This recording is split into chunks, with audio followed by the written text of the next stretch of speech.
This is The Handmaid's Tale. It was published in 1985, and this is where we last saw Offred in the book. The van waits in the driveway. Its double doors stand open. The two of them, one on either side now, take me by the elbows to help me in. Whether this is my end or a new beginning, I have no way of knowing. I have given myself over into the hands of strangers because it can't be helped. And so I step up into the darkness within, or else the light. Well, no spoilers, but we will learn enough to know that it was more like the light than the darkness. The Testaments is a sequel to The Handmaid's Tale, and it is an answer of a kind to all the questions that readers have been asking me over the years. But it also seemed appropriate in our moment of history when things in a number of countries seem to be going more towards Gilead than away from Gilead.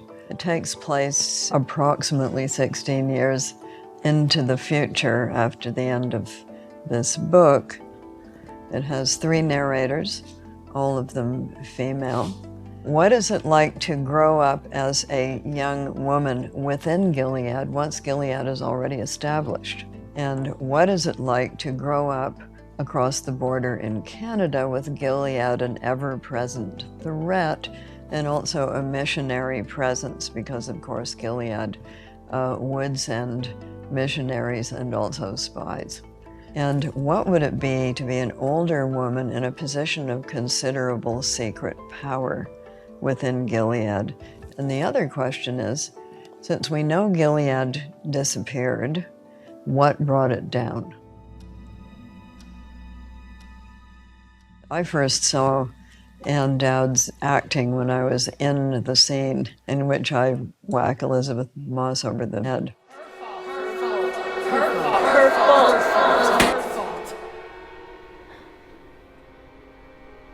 And why did God allow such a terrible thing to happen? So I saw her doing her Aunt Lydia at that moment. She has a performance of considerable complexity. So an exploration of that character is pretty interesting. How do you get to be such a person? What's your backstory?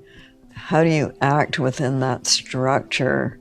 What are your fears? What are your goals?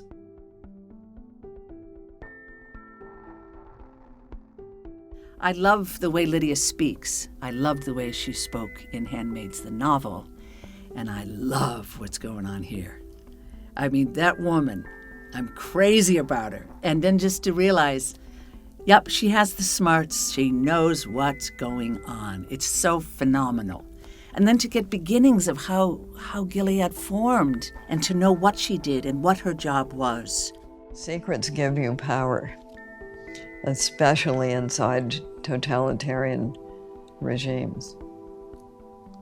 When young people in the States wring their hands and say, "What should we do?" I said, maybe you could vote next time. Vote while you still can.